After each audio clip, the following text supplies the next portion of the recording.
Hey folks, Dan with Fazio's Music, and I'm here in our room today with one of our great customers, Andrew Dickson.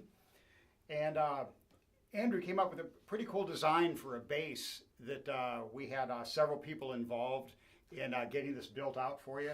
And it was so cool, I thought, hey, we got to do a video and you can show everybody what you've done with this. So Andrew, let's talk about your bass.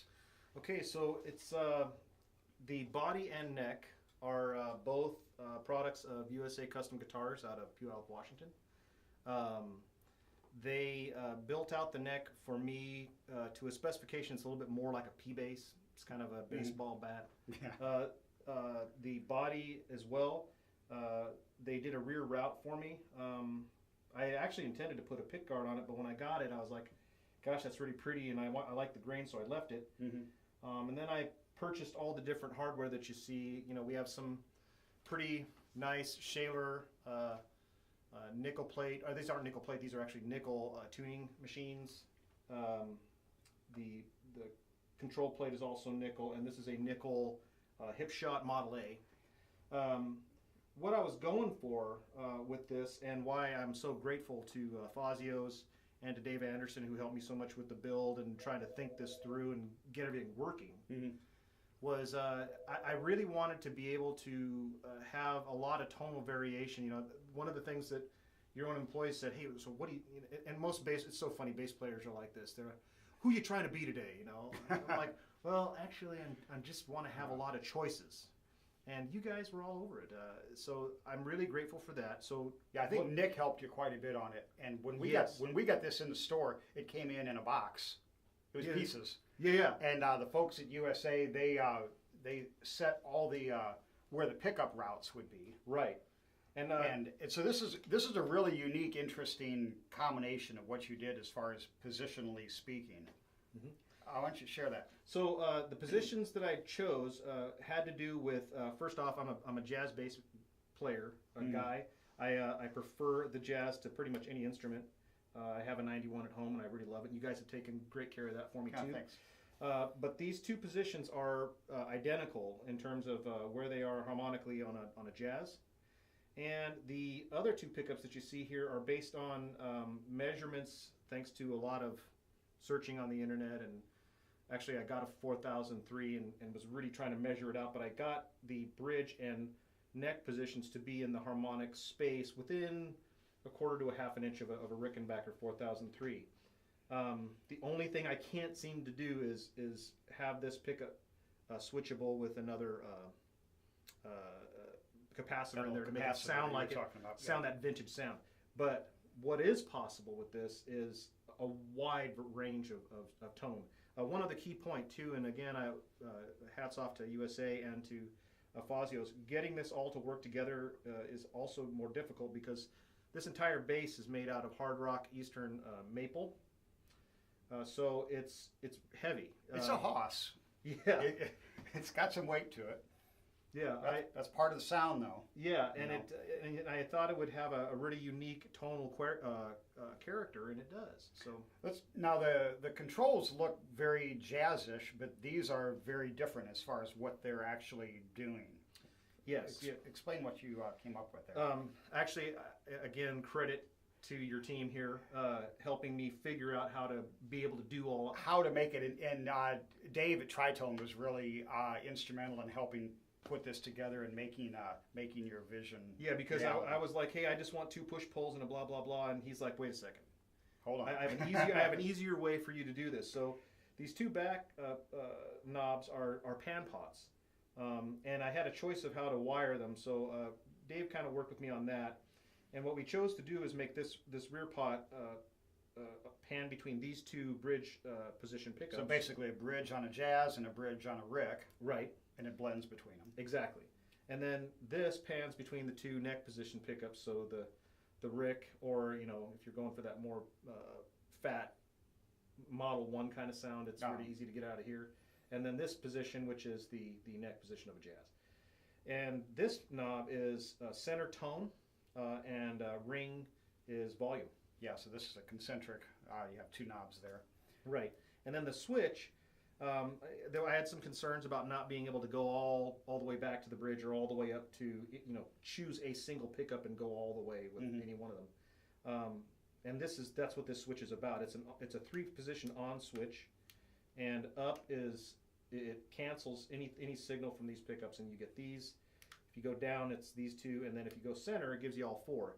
And you can actually play all 4 concurrently at the same volume, which is a pretty unique sound. Yeah, this had to drive Dave crazy to put this together. Once okay, how do we route this to make this work? And if I remember right, we added this after we did it. Didn't we put this in later? Yes, we did. And I don't know how to describe it. Bass players are crazy when it comes to tone and wanting to achieve all.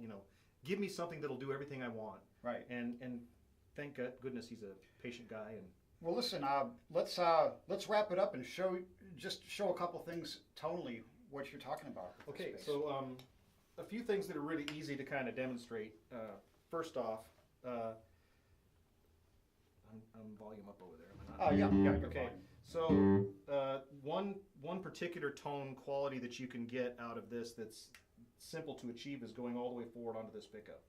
Once you do that, so I've gone up to this position, I'm all forward on here, is to get that really fat kind of almost Beatlesy, early late 60s, early 70s. And a lot of people go for that. That's their thing, So I use it very sparingly right now because I'm not playing a lot of Beatles tunes or 60s stuff. But I really like having it available. One other tone that I particularly like is I can go and give myself what this bass can do in equivalent of jazz bass pickups. So I'm rolled back all the way onto these 2, and I'm wide open on tone and volume. I flatten the EQ a little bit here, so on my board, so this is going to be uncolored, if you will, with a little bit of drive. But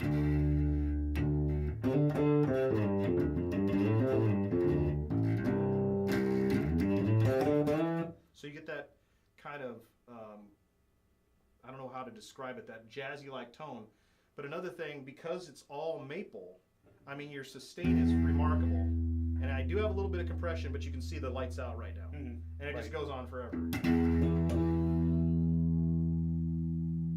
Yeah, it's solid. It's solid. And I can execute exactly what I want with it in these positions. Another tone that I really like is, which I frankly wasn't sure of what I was going to get, was the using the P bass. It's almost a P bass position.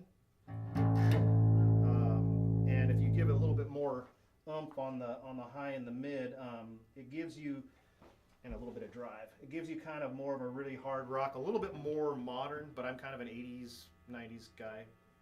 Apologize for that now.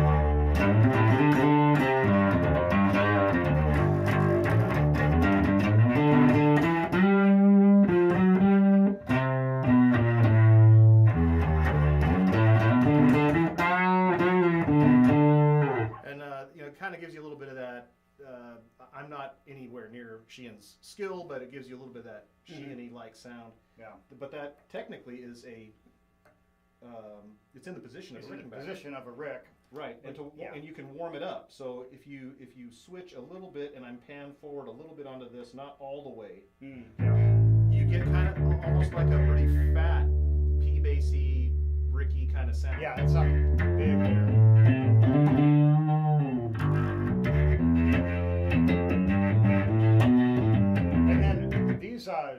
These are Seymour Duncans. What model were these that we put in? Oh, excellent. I should have mentioned that before. Yeah. These are Seymour Duncan Hot J bass, and they're singles. Okay. Not stacks. So none of these are noise canceling.